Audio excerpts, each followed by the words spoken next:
Նախագահ Սարգսյանի գնահատմամբ փոխադարձ ջանքերի շնորհիվ հայ-ամերիկյան գործընկերությունն այժմ գտնվում է երկկողմ հարաբերությունների պատմության մեջ ամենաբարձր մակարդակի վրա, որի մասին են վկայում նաև վերջին տարիների տարբեր մակարդակի փոխայցելությունները։ Հանրապետության նախագահը բարձր է գնահատել Միացյալ Նահանգների օժանդակությունը ուղղված Հայաստանի տնտեսական զարգացմանը տարբեր ոլորտներում իրականացվող բարեփոխումներին։ Սերժ Սարգսյանը մեծապես կարևորել է նաև ԱՄՆ դերակատարումը տարածաշրջանային անվտանգության եւ կայունության պահպանման գործում, հատկապես Միացյալ Նահանգների ակտիվ ներգրավվածությունը Լեռնային Ղարաբաղյան հիմնախնդրի խաղաղ կարգավորման գործընթացում։ Հանդիպանն անդրադարձ է եղել Հարավային Կովկասի տարածաշրջանի իրավիճակին, միջազգային արդի խնդիրներին ու մարտահրավերներին։ Մտքեր են փոխանակվել ԵԱՀԿ Մինսկի խմբի շրջանակում Լեռնային Ղարաբաղի հակամարտության կարգավորման գործընթացի մերձավորարևելյան տարածաշրջանի զարգացումների շուրջ։ Նախագահը նշել է, որ Ադրբեջանի իշխանություններին սթափեցնելու գործում հայկական կողմը ապավինում է միջազգային հանրության ու հատկապես համանախագահող երկրների ակտիվ միջամտությանը, ձեռնարկելու գործում քայլեր, քանի դեռ նրանք կարող են որևէ բան փոխել։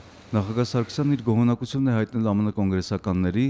Լեռնային Ղարաբաղի հիմնախնդրի նկատմամբ ցուցաբերած ուշադրության եւ խաղաղ կարգավորման ուղղված ակտիվ ջանքերի համար։ Վերջիններիս կողմից իրականացվող քայլերը, ըստ նախագահի, օրինակելի կարող են լինել շատ այլ երկրների խորհրդարանականների համար։ Սերժ Սարգսյանը նշել է, որ Հայաստանում խիստ մտահոգված են երկրի անմիջական հարևանությամբ ահաբեկչական խմբավորումների գործունեությամբ եւ խստորեն դատապարտում են այն։ Նախագահը ցավով է նշել, որ տեղի ունեցող վայրագությունների հետևանքով սպանվում եւ փախստական են դառնում նաեւ Իրաքում ու Սիրիայում բնակվող բազմաթիվ հայեր, վնասվում եւ ոչնչացվում են տարածաշրջանում բազմադարյա հայկական հոգեվոր եւ մշակութային ժառանգության նմուշները։ Փոխնախագահ Բայդենը բարձր է գնահատել Հայաստանի ջանքերը Սիրիայից մեծ թվով փախստականների ապաստան տալու եւ սիրիահայերի համար կենսագործունեության հնարավոր պայմաններ ստեղծելու համար։ Զրուցակիցները հույս են հայտնել, որ Միջին Արևելքում փոքրամասնությունների խնդիրները լուծելու, քրիստոնեական համայնքների վերադարձը խթանելու, նրանց բազմադարյա մշակույթն ու ժառանգությունը պաշտպանելու նպատակով գործուն եւ արդյունավետ մեխանիզմներ կմշակվեն։ Սերժ Սարգսյանը եւ Ջոզեֆ Բայդենը նաեւ վստահություն են հայտնել, որ համատեղելով ջանքերը հնարավոր կլինի դիմակայել առկա մարտահրավերներին։